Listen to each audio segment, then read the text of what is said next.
Hello everyone and welcome to our presentation. The topic of this presentation today is evolution of human consciousness when coexisting with artificial general intelligence. My name is Paul Arsuf and I'm the founder of the Decentralized Web project. I'm going to talk about this project and several other projects that we're working on in the end of this presentation. But let's start right away with this educational presentation. The presentation touches on the technology and psychology as well. We are at the birth of a new type of intelligence, and currently we humans have been the dominant species of this planet, but with the presence of artificial general intelligence, it may become another intelligence which could potentially become dominant as well in our planet. So how do we going to coexist, and what is going to happen hypothetically, because it is all in the future. So we are going to start first with asking a question: how do new forms of communication transform the way we think, feel, and understand ourselves? Historians, philosophers, and media theorists have long debated the interplay between technological innovation and human consciousness. Two major voices in this conversation are Julian Jaynes, whose groundbreaking theory suggests that literacy reshaped the structure of human consciousness. And another one is Marshall McLuhan, who famously proposed that the medium is the message.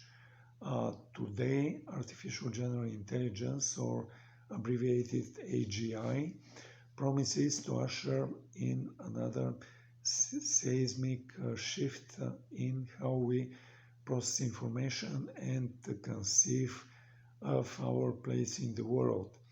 By examining the historical transition from orality to literacy, and by exploring how AI might similarly reframe our cognitive landscape, we can better anticipate the profound implications of what comes next. So what was the transition from spoken word to written text?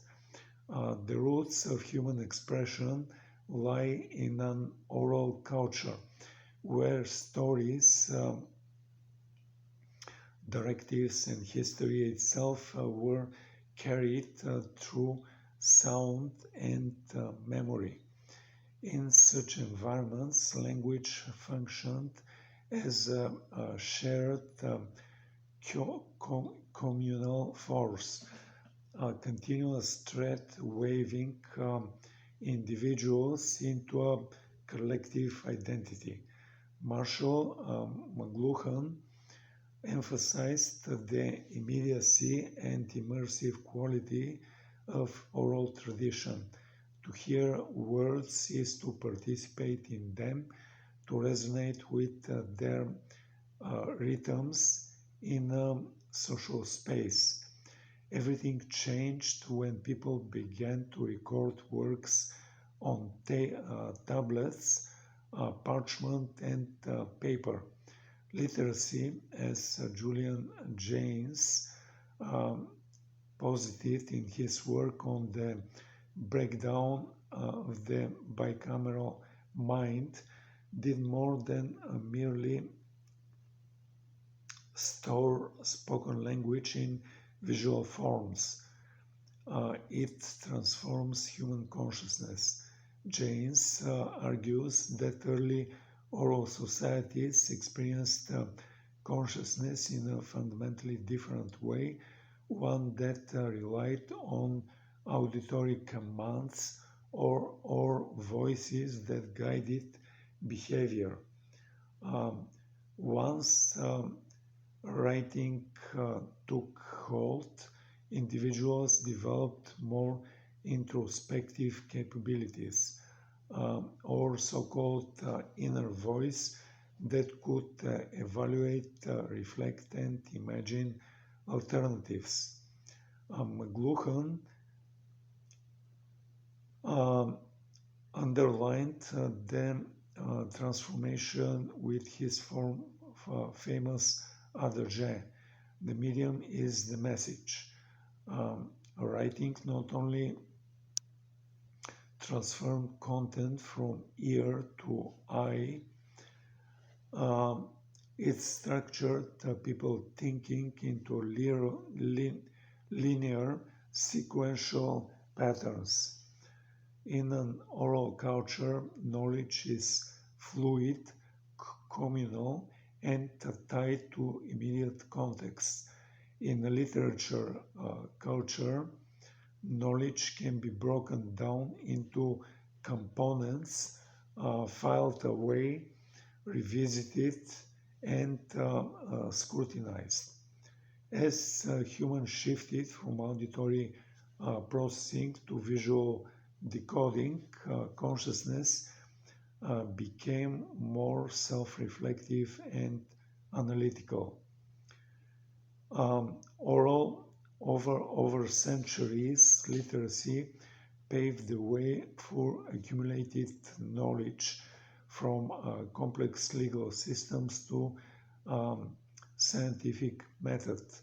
Writing enabled humans to store data across time and space, building libraries and archives that fueled Renaissance and Enlightenment and current scientific age and developments. The triumph of literacy was not merely about better record keeping, it was about reshaping how individuals and societies formulated thoughts and solved problems. Yet literacy as a medium was not without its own trade-offs. It distanced the reader from the original speaker, potentially weakening the strong communal ties characteristic of oral societies. As McLuhan noted, the printed page encourages a certain individualism. One can read in solitude, developing private lines of reasoning.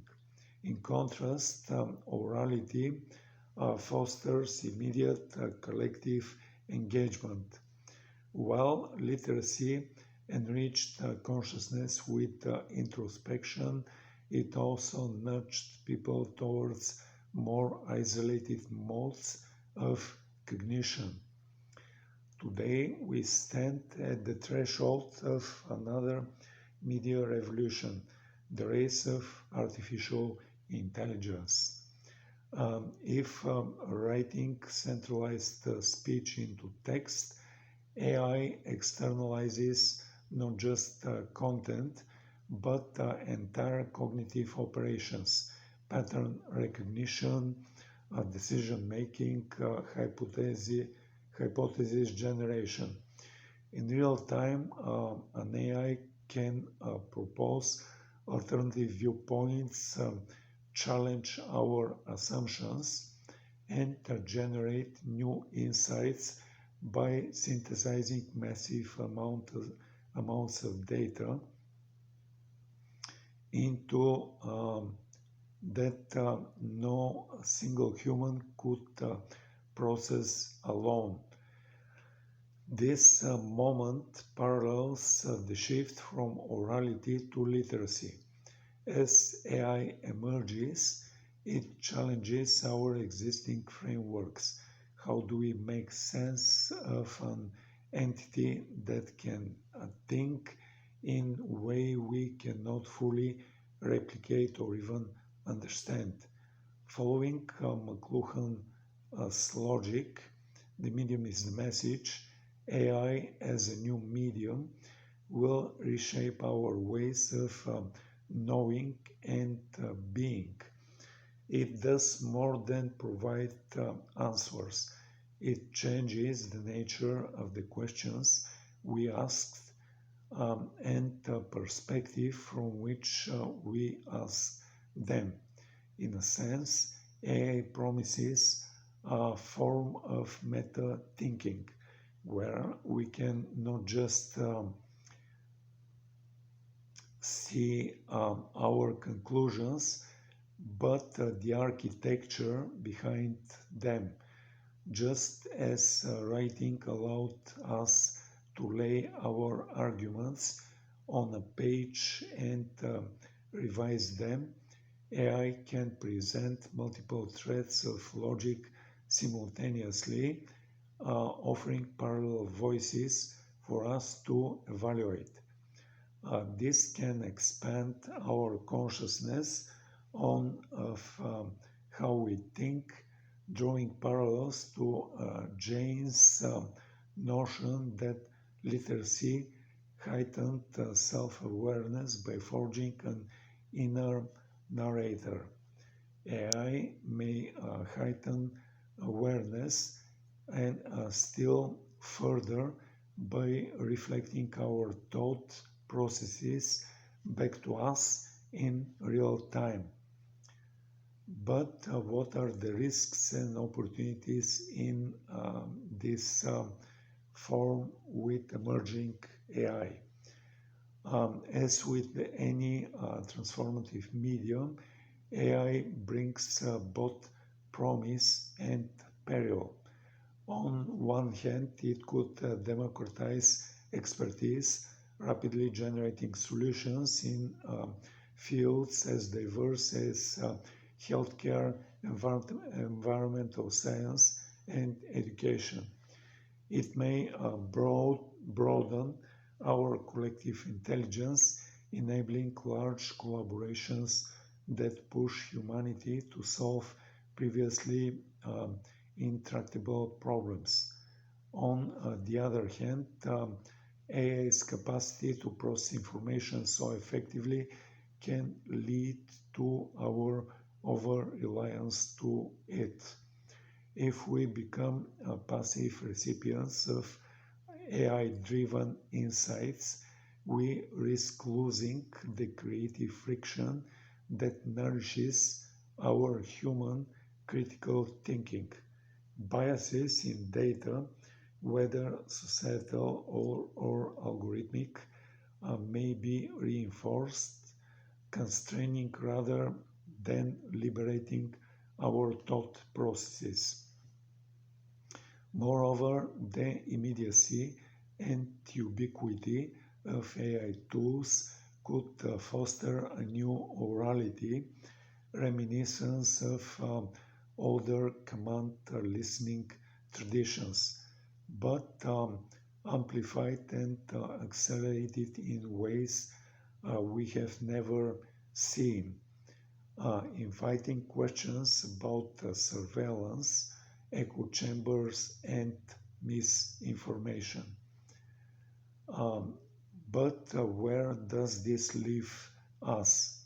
If literacy led to the breakdown of one form of consciousness and rise of another, more introspective, more structured, AI may propel us to yet another stage.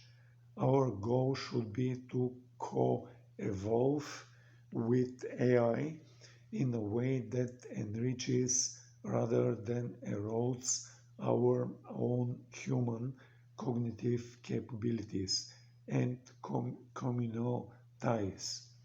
This demands a deeper appreciation for how new media shapes us from within, reminding us of McLuhan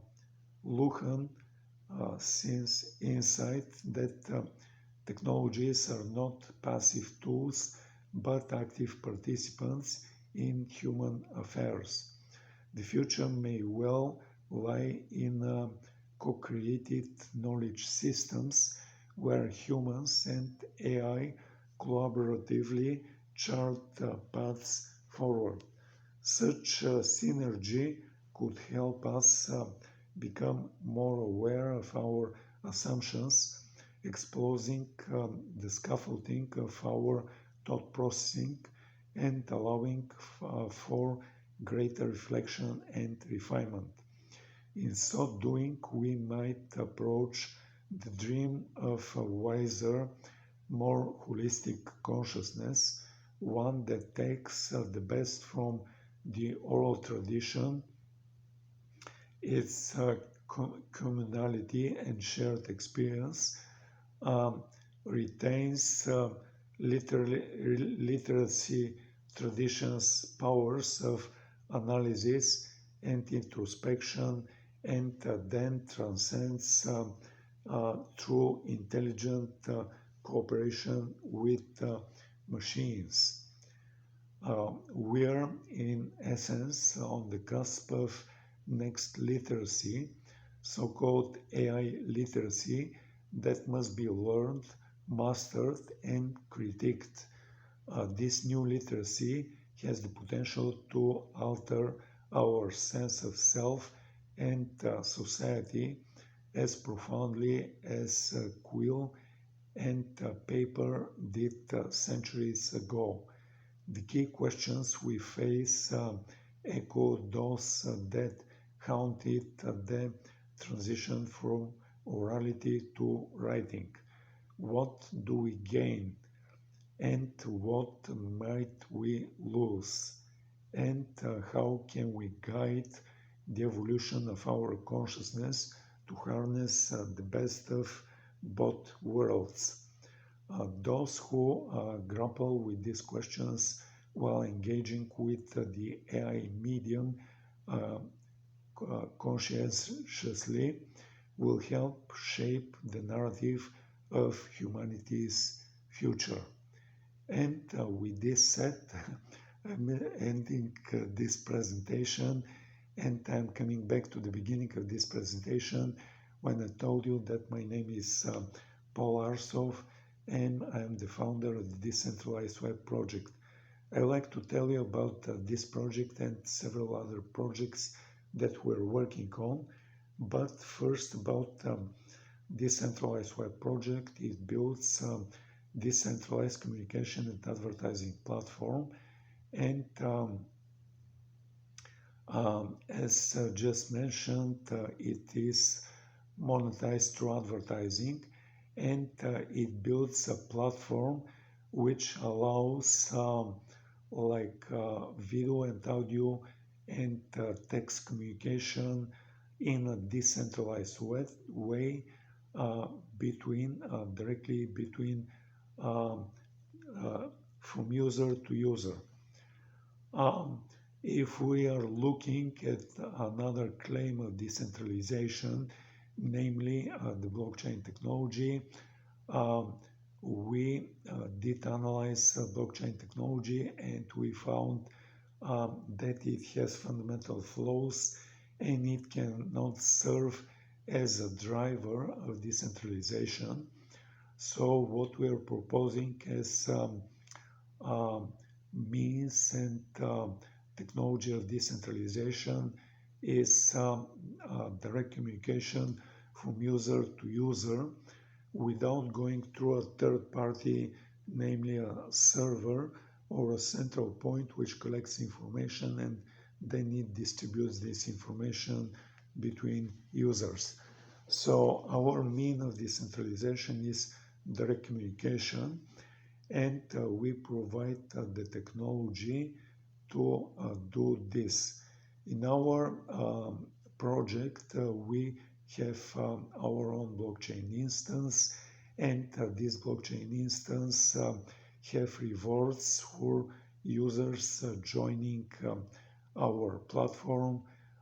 It provides rewards for the users who joined our platform, inviting new users to our platform, and it rewards our users with tokens issued on our blockchain instance for viewing advertising, which is placed on our decentralized communication platform.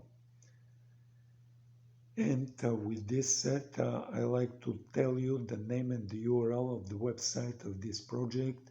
It is decentralizedweb.org. Decentralized and web, these are two words, and they're typed all together. Decentralized web. Then there is dot and it ends with org. Once again, decentralizedweb.org. With this said, I am going to tell you about the second project that we're working on, and this project did build marketplace, and it built a collection of non-fungible tokens or NFTs based on three-dimensional objects. With three-dimensional objects, what is special about them is that there has to be special software which reads the file of the 3D object, and then it displays the 3D object on a computer screen.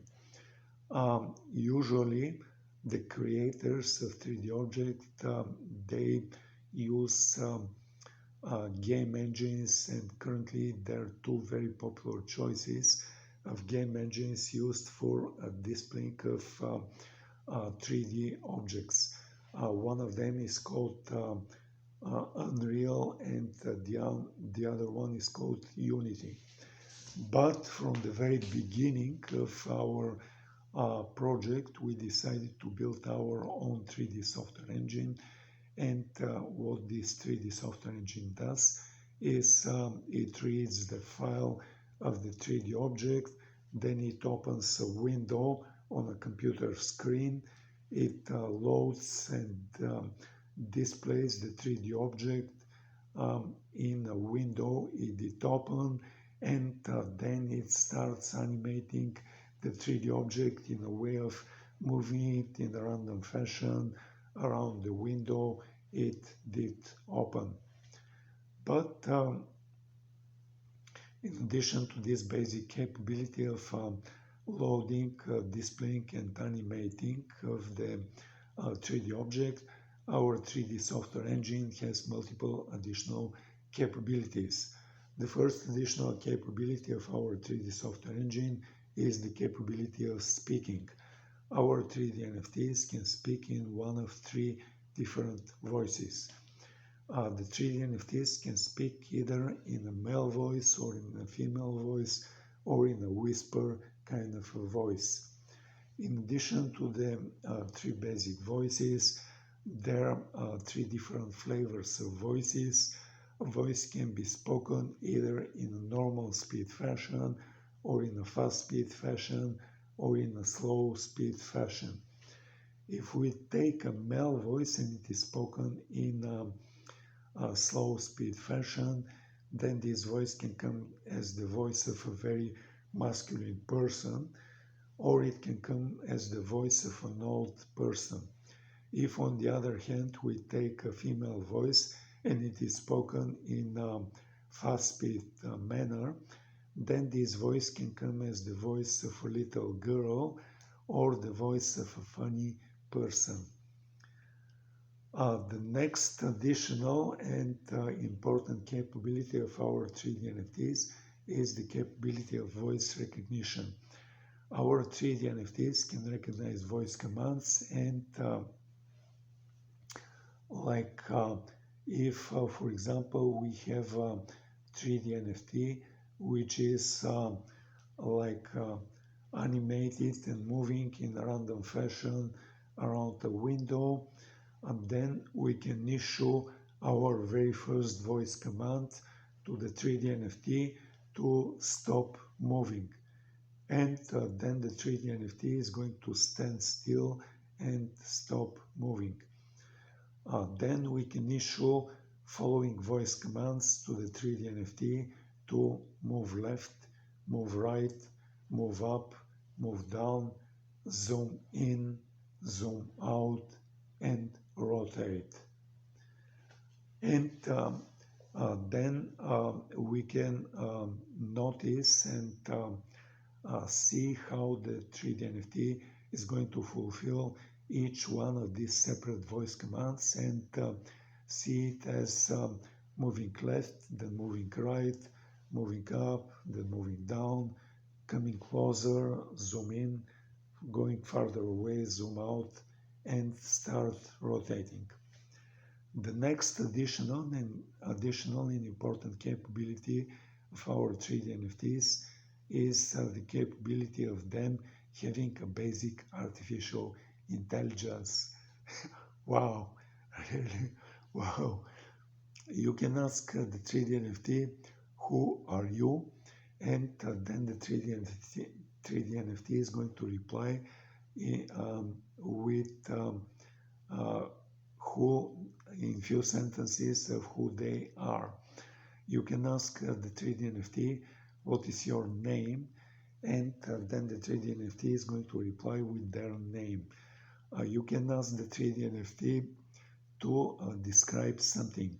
For example, describe Web3, or describe decentralization, or describe Russia. And then the 3D NFT is going to describe in few sentences about Web3 or decentralization or the country called Russia. The last additional but not least important capability of our 3D NFTs is the capability of them being displayed in a way of stereoscopics. What stereoscopics means is that part of the 3D NFT is going to be displayed in red or reddish colors, and another part of the 3D NFT is going to be displayed in blue or bluish colors. Then you can come to our 3D NFT marketplace website, and probably now is the time to tell you the name and the URL of our 3D NFT marketplace. It is 3dnft.decentralizedweb.org. 3D NFT is typed in a way of the number 3 followed by the letter D followed by 3 other letters NFT, and it is typed all together 3D NFT. Then there is dot and then there are two words which are typed all together, decentralized and web. Then there is dot and it ends with org. Once again, 3D NFT decentralizedweb.org. On the top of the main page and every other page, you can see number of links, and one link points to accessories. When you click on this link, you're going to see that we are offering special glasses. When you click and order one pair of these glasses, and when you receive these glasses, you're going to see that one lens of these glasses is red and another lens of these glasses is blue or cyan. Then you can put these glasses on. You can request a displaying of the 3D NFT in a way of stereoscopics, and then you are going to see the 3D NFT as coming out of the flat two-dimensional computer screen, and then you're going to see it in real 3 dimensions. With this said, I'm ending talking about our 3D NFT software engine and collection. but I like to mention something about our 3D NFT marketplace. In our 3D NFT marketplace, we have our own blockchain instance. It runs Ethereum software, and it is the same software which runs on Ethereum mainnet. It runs on Binance Smart Chain. It runs on Polygon Matic Chain. It runs on Avalanche AVAX Chain, and it runs on many other famous or not so famous blockchains in existence. By having our own blockchain instance, then we do not charge our users gas fees for deployments of the smart contracts for the non-fungible tokens or NFTs, and we do not charge our users for transactions of transfer of ownership from one user to another user. And by having our own blockchain instance, then we are detaching buying and selling of our 3D NFTs from a single crypto coin, and currently we allow buying and receiving proceedings from sale in multiple crypto coins. The current choices of crypto coins include Solana Sol, Polygon Matic, Avalanche AVAX, and Qcoin, which is a big centralized crypto exchange. They have a coin called KCS.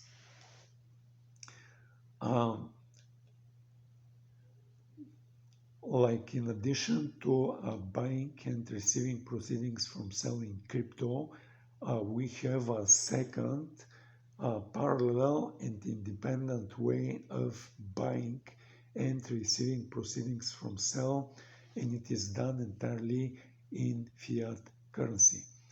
So when you come to our website and click on the collection, on the composite image of our first collection, then you're going to see all of the 3D NFTs of our first collection listed. You can browse through the collection, and then you can see a 3D NFT that you particularly like. When you click on it, then you're going to see on the top of the page a short video which shows the 3D NFT as it is moving, and then you're going to see a drop down menu listing 4 different choices of paying with crypto, and the 5th choice of paying with fiat currency.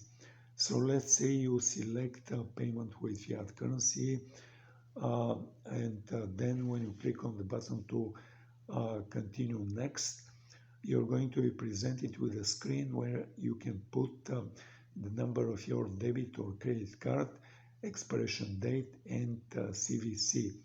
When you click the button to complete the transaction, what is going to happen is there is going to be a transaction and conversion from your national fiat currency, which could be different than US dollar, and this transaction is going to be deposited in our bank account in US dollars. Then we're going to follow this action with transaction and transfer of the initial ownership from our 3D NFT marketplace to you, and then you're going to become the owner of this 3D NFT. So let's say you play with this 3D NFT for a while, and then at some point you decide to put it for sale.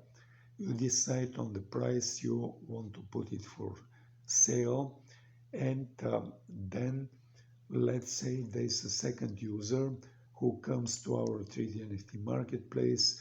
They browse through the collection of the 3D NFTs, and they see and like the 3D NFT that you put for sale.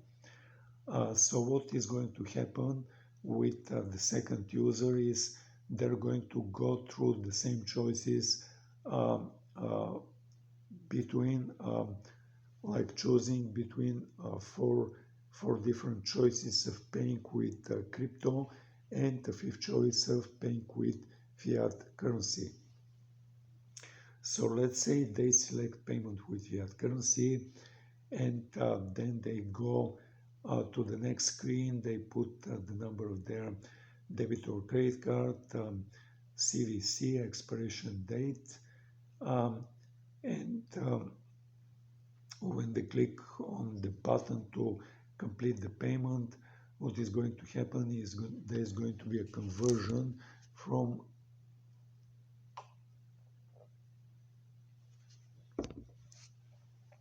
their national fiat currency, which could be different than your national fiat currency and different than US dollar. And this transaction is going to be converted to US dollars and deposited in our bank account. Then we're going to follow this action with a transaction and transfer of ownership from you to the second user, and now the second user becomes the owner of the 3D NFT. And then we're going to follow this action with the third action and conversion from US dollars to your national fiat currency, and this transaction is going to be deposited in your bank account in your fiat currency.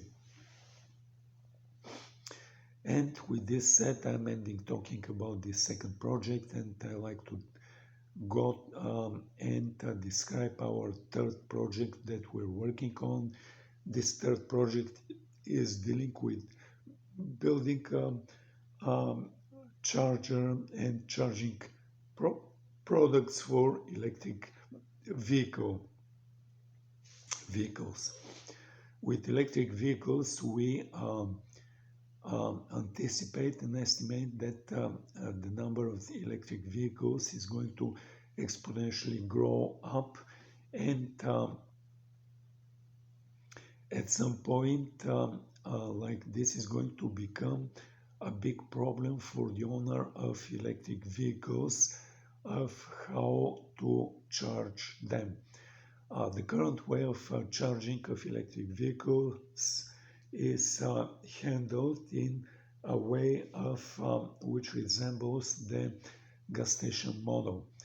The internal combustion engine vehicles, they come to places called gas stations where the internal combustion engine comes and stops. They connect the fuel hose to the gas tank of their vehicle. They start loading fuel. They pay for the fuel loaded, and then they leave the gas station. In a similar way, there are a number of charging stations organized in a way of the gas station, and they have limited number of columns, and the owners of electric vehicles, they come to these charging stations. They connect electric cable to the electric vehicle. They start loading energy into electric vehicles. They wait for a while electric energy is loaded in their vehicle. They pay for the energy loaded in their vehicle, and then they leave. But we estimate that the number of these charging stations is going to become ultimately insufficient to handle the rapidly growing number of electric vehicles. What we are proposing is the parking lot model, where like many owners of electric vehicles, they live in high-rise residential buildings, and when they come in the evening from work and park their car in a ground floor parking lot or in a multiple floors underground floor parking lot.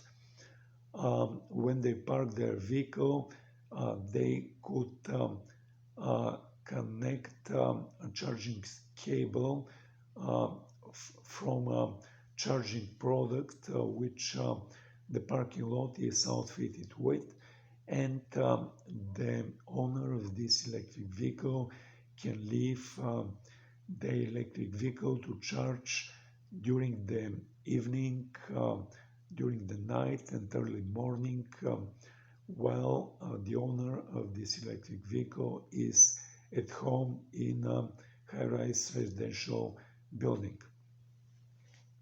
But in the same way, the owners of electric vehicles which are living in cities, they may be working in high-rise office buildings, and in the same way these office buildings have a ground floor parking lot or multiple floors of underground parking lot.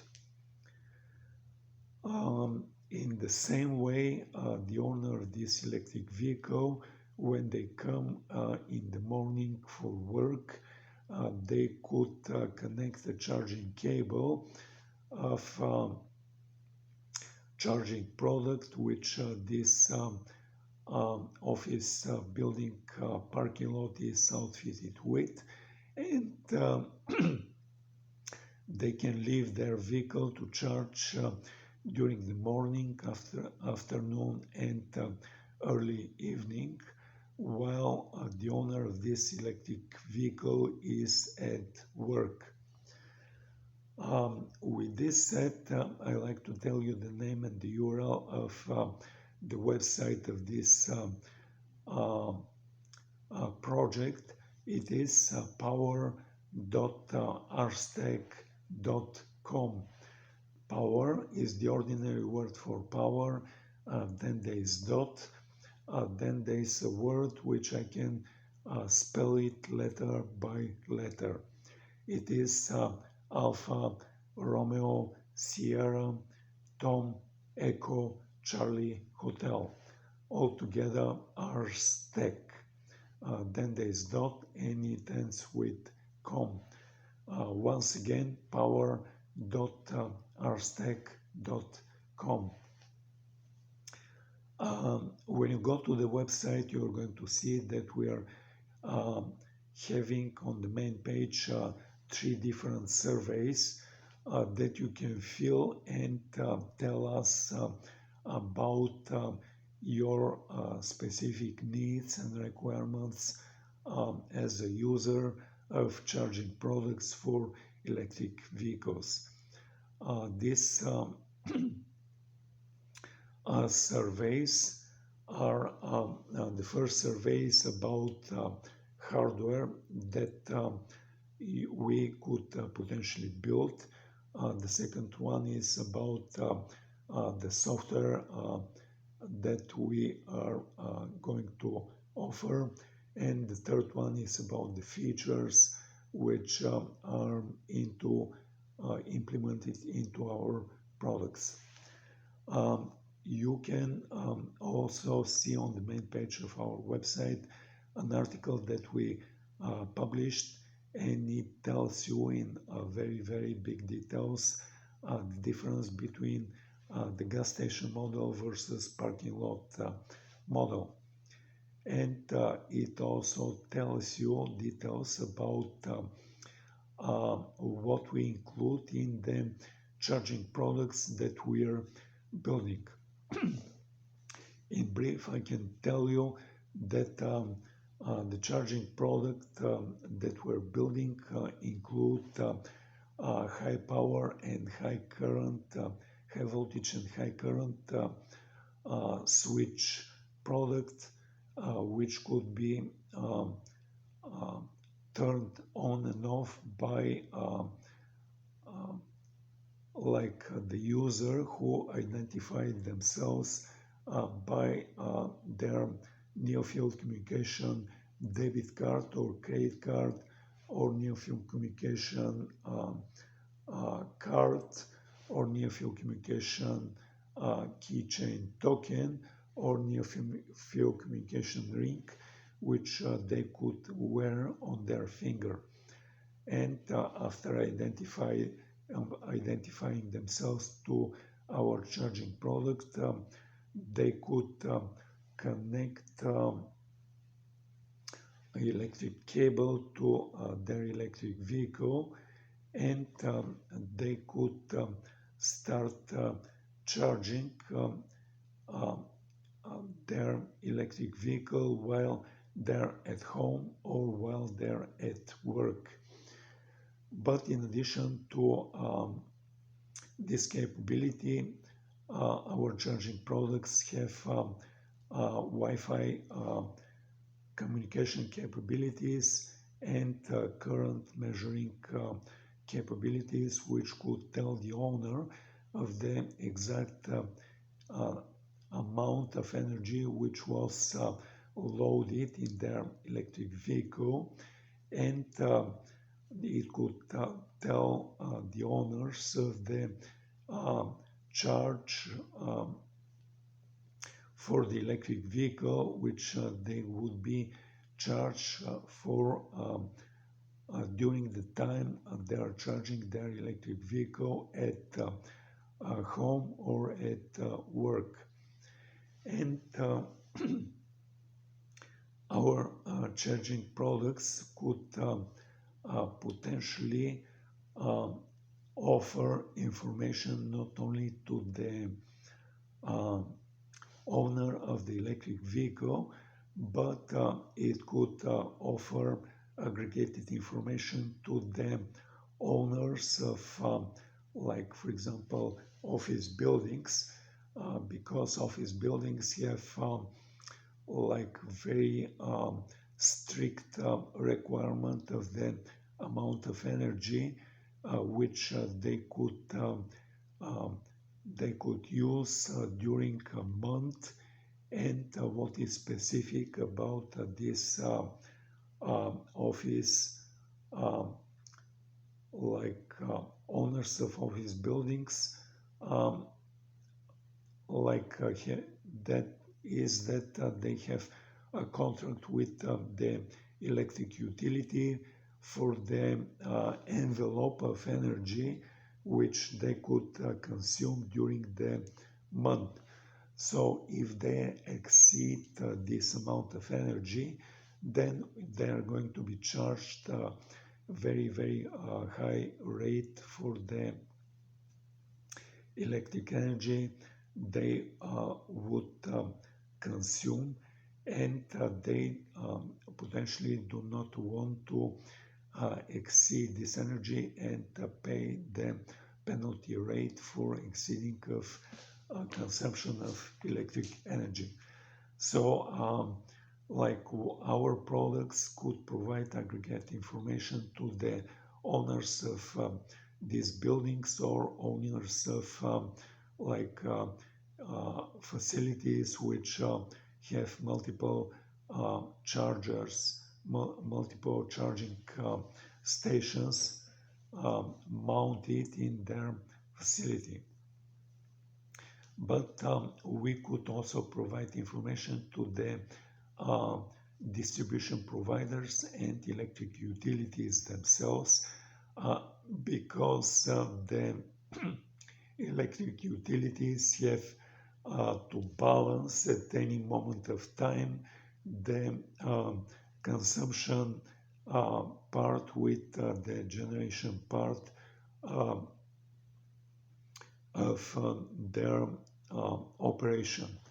And if the consumption part at any point of time exceeds the generation capability of the utility, then the utility has to notify the transmission providers, and they have to switch off certain neighborhoods or certain cities or even certain regions of a country in order to meet the demand for electric energy and bring up additional generation capabilities so that they can meet the demand for consumption of electric energy. And with this said, I'm ending talking about this project, and I like to mention the final project that we're working on, and the final project is about building artificial intelligence agents. And what is specific and unique about our project is, let's say, the user could put the initial prompt of two different artificial intelligence agents entities, and these entities could be based on different large language models, and you could assign to each of these separate AI entities, you can assign an avatar to see how they look like. You can assign a gender, like male or female, and you can assign a voice with which this AI entity could speak.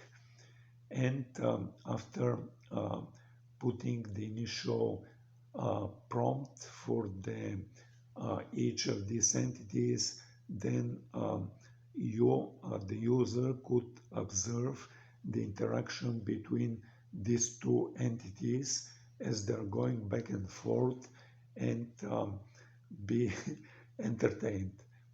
So, in a sense, we're building a new category of artificial intelligence agent entities, which is the entertainment category or just for fun category, which is very different than the current categories, which are focused mostly on business to business, B2B type of offers, which offer enterprise AI agents which are dealing with specific tasks, namely in healthcare or sales or retail or marketplaces or any other